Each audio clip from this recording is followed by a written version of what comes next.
Ce dialogue qui commence aujourd'hui entre nous, vous, Françaises et Français, qui cherchez en conscience où se trouve le devoir, qui vous interrogez sur ce qu'il convient de faire pour la France le 5 décembre prochain, et moi, candidat unique de la gauche à la présidence de la République, qui vous demande de m'écouter et de comprendre pourquoi je fais appel à vous. Oui, ce dialogue qui commence aujourd'hui entre nous, je l'espérais depuis longtemps. Je suis candidat contre le général de Gaulle, contre lui seul, car lui seul compte, à droite. Mais ce n'est pas une affaire facile. Si je l'ai entreprise, c'est parce que je crois de toute ma conviction que nous sommes à la croisée des chemins. Le général de Gaulle se fait certainement de la France une idée respectable. Mais il oublie le plus souvent de s'occuper des Français. Or, où en seront les Français dans 10 ans? Sans débouchés, puisqu'on les prive de l'Europe et puisqu'on casse le marché commun.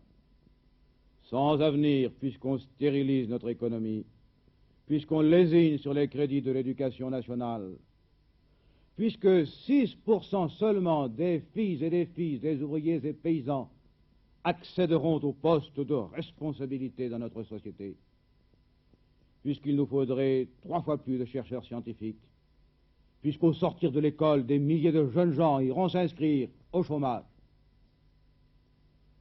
Mais cette situation est sans doute normale si l'on songe que le général de Gaulle se pose des problèmes qui concernaient nos pères, tandis que moi, et toute la gauche avec moi, j'essaie de me poser les problèmes qui concerneront nos fils.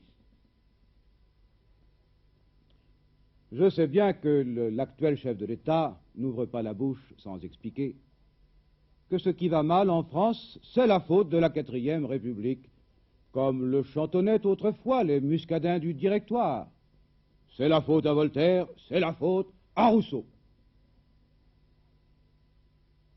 Mais soyons sérieux. On voudrait tout de même que la 5e République, qui a maintenant 7 ans, atteigne enfin l'âge de raison. En vérité, depuis la dernière guerre mondiale, la France n'a pas retrouvé son équilibre politique et nous sommes allés d'un extrême à l'autre. Sous le régime précédent, le Parlement avait accaparé tous les pouvoirs. La 4e République s'est enlisée dans les guerres coloniales. Elle a fini dans l'anarchie. Et personne ne la regrette.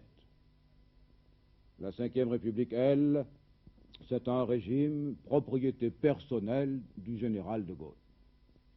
Est-ce tellement mieux? J'ai l'impression que si le chef de l'État, malgré les atteintes de l'âge, veut encore 7 ans de pouvoir, c'est d'abord parce qu'il ne voit autour de lui et parmi ses amis personne qui soit digne d'assumer la fonction. Et c'est bien ce qu'il voulait dire l'autre jour, lorsqu'il proclamait « moi » ou le néant.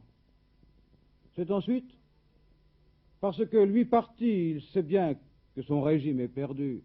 Et c'est enfin, je le crains, parce qu'il a cessé de croire dans les chances de la France.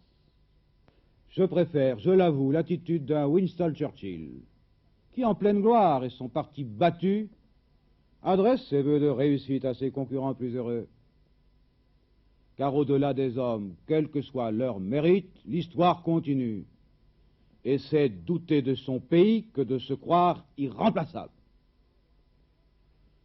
Les républicains, par conviction, autant que par tradition, combattent le pouvoir personnel.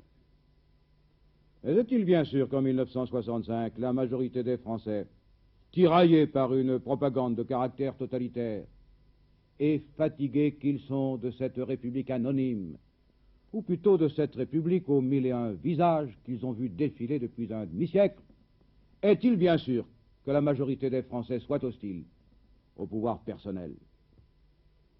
Certes, ce n'est pas nouveau. On a déjà vu cela dans notre histoire. Une république impuissante, des républicains divisés, Et cela produit, selon le cas, un 18 Brumaire avec le premier Bonaparte ou un 2 décembre avec le second. Rien d'étonnant dès lors si le 13 mai 1958 nous a rendu Charles de Gaulle.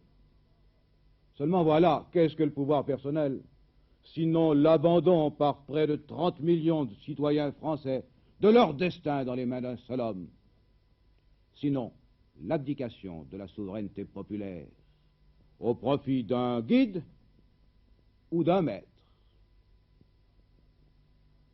C'est parce qu'elle a compris cela que la gauche, pour la première fois depuis 30 ans, s'est enfin réunie.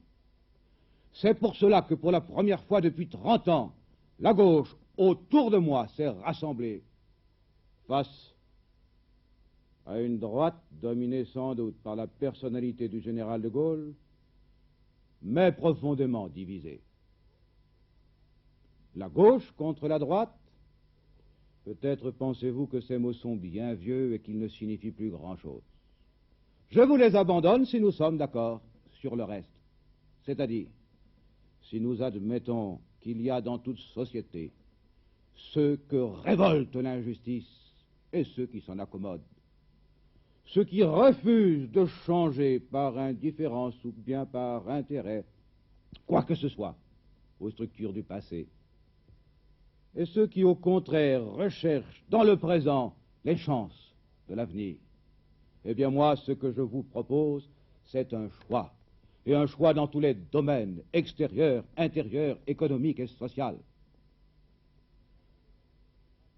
Ou bien vous voulez que le général de Gaulle, ou son successeur, que vous ne connaissez pas encore, mais qu'il vous imposera un jour ou l'autre, décide de tout à votre place, ou bien vous voulez décider vous-même. Et comme tous les grands peuples du monde qui ont accédé à la démocratie, assumez pleinement votre fonction de citoyen.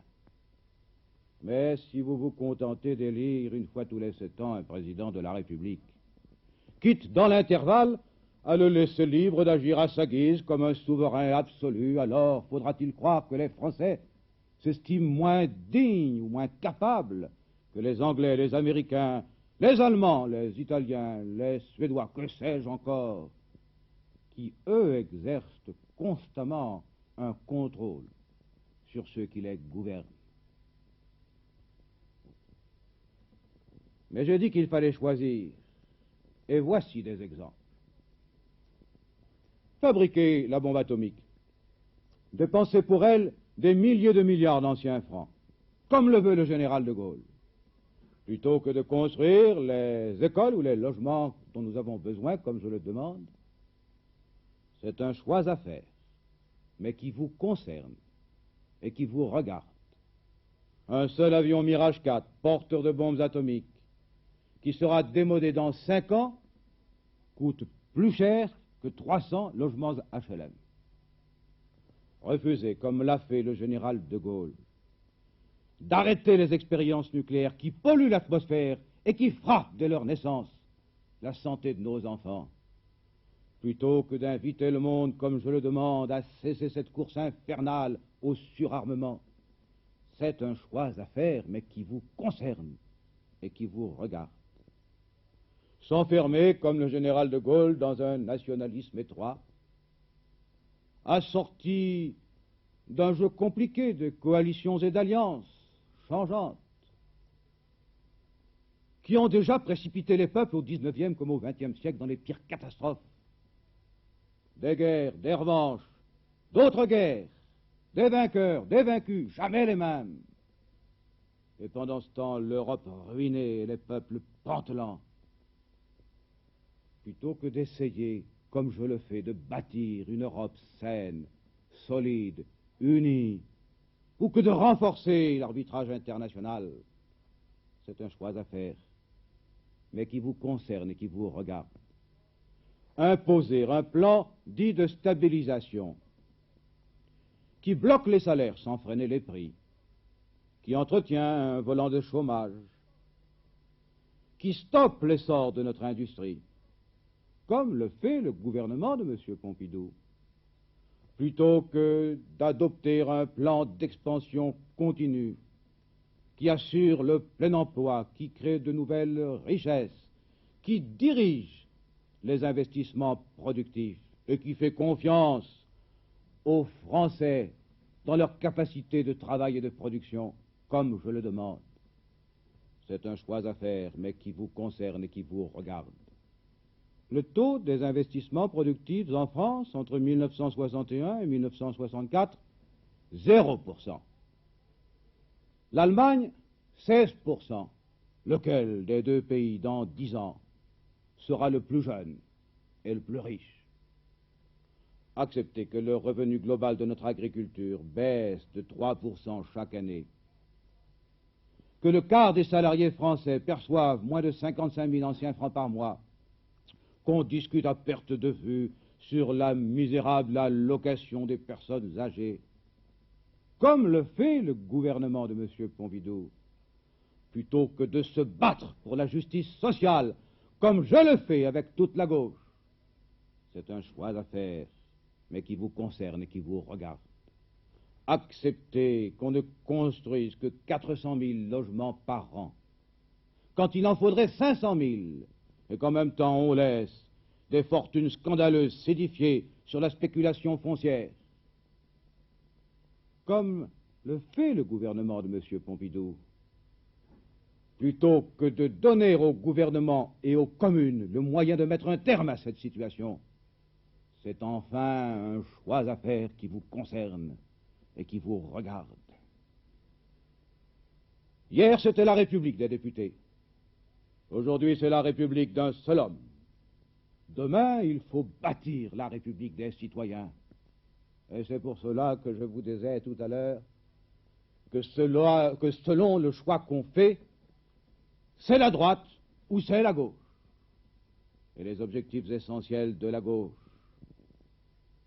c'est de rechercher dans la société les moyens de fonder le bien-être et le bonheur de l'homme. Cet objectif impose une politique extérieure qui soit au service de la paix, impose une politique intérieure qui soit au service de la justice. Mais je n'aperçois ni l'une ni l'autre au bout de la route que nous désigne le général de Gaulle. Voilà pourquoi je voulais vous parler aujourd'hui.